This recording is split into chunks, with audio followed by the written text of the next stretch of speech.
Stepmom and dad leave me for honeymoon with their kids, so I make sure they can't return home. Hi, I'm Jake, 25, and if you've ever thought living with a stepmother would be like something out of a Disney movie, let me stop you right there.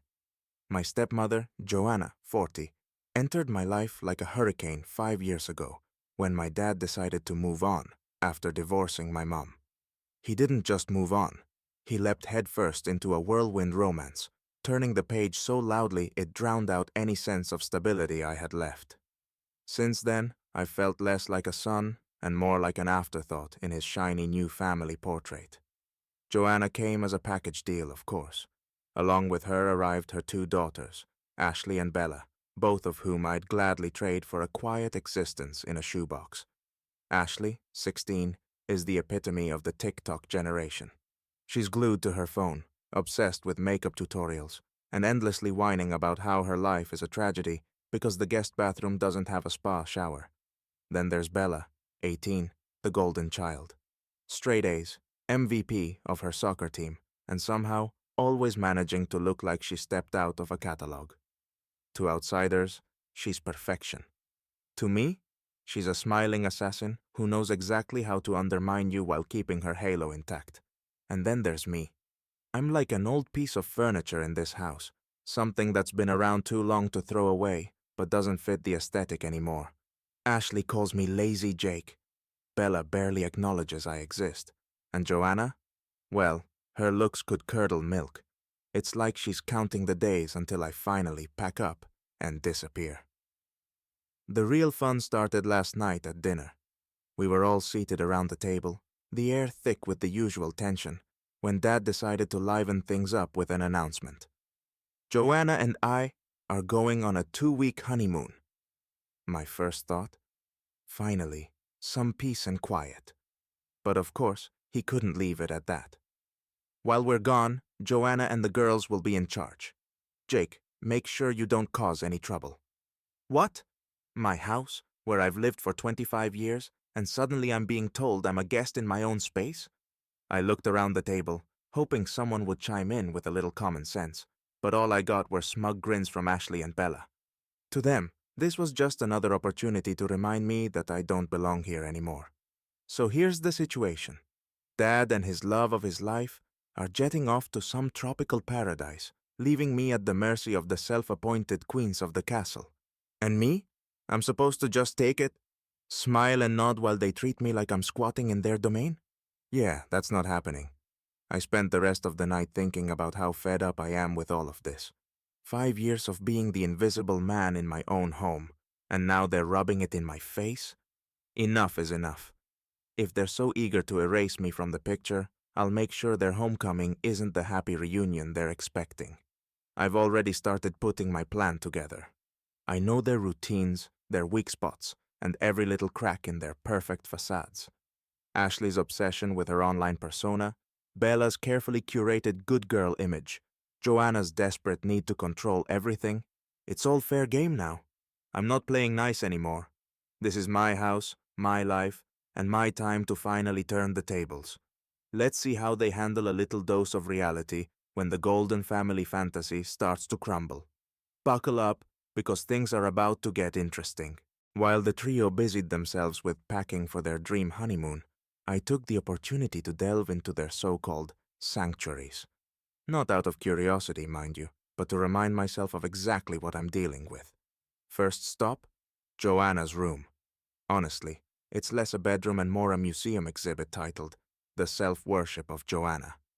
The walls are lined with oversized mirrors, shelves groan under the weight of creams and serums, promising eternal youth, and her vanity looks like a department store beauty counter exploded. Then there are the photos, endless shots of her posing like she's auditioning for a shampoo ad. One picture, taken in front of the Vegas fountains, was particularly memorable because even the fountains looked like they'd had enough. Next, Ashley's room. If you've ever wondered what happens when a teen gets unrestricted access to Pinterest and bad taste, this is it. Her aesthetic screams, pink gold princess meets online bargain hunter. Fake flower garlands dangle haphazardly, probably bought in bulk from some sketchy site. Every shelf is crammed with overpriced trinkets that exists solely to flex her rich girl wannabe vibe. And the makeup? A mountain so big it could be its own department at Sephora.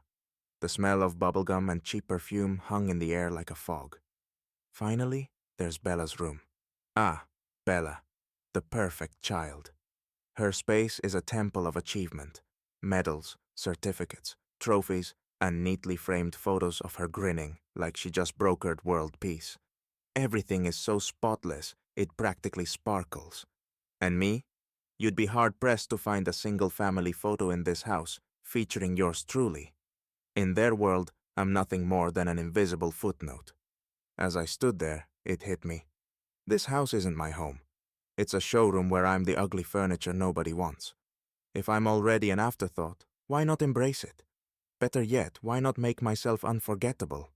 Joanna's elegant dresses? I carefully relocated them to the dusty garage because, they could use some fresh air. Ashley's pink paradise? I slipped a couple of Dad's ancient rancid sardines into her closet. Bella's perfect shrine? Her awards and trophies found a new home under her bed, while her meticulously organized shelves became a chaotic disaster of overturned books and scattered photos. The next morning was nothing short of a masterpiece. Joanna wandered into the kitchen, sniffing the air like a bloodhound. "Do you smell that?" she asked, frowning. "Maybe it's the ventilation?" Ashley stormed into Bella's room moments later, shrieking like a banshee. "My closet smells like dead fish! What the hell, Bella?" Bella, ever the mediator, tried to calm her down, which only escalated the drama. Ashley accused Bella of sabotaging her room. Bella defended herself with tears and righteous indignation, and Joanna chimed in with half-hearted attempts to restore order. And me?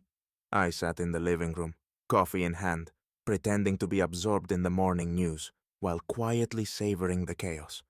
Watching their perfect little world unravel was better than any reality show. But this was just the opening act. The real fun was yet to come. As soon as they disappeared over the horizon, the house was officially mine. Not legally, maybe, but it felt like it. Once, I was a guest here. Now, it was my domain, and I was going to transform it into a place they'd never want to return to. First, I turned off the water.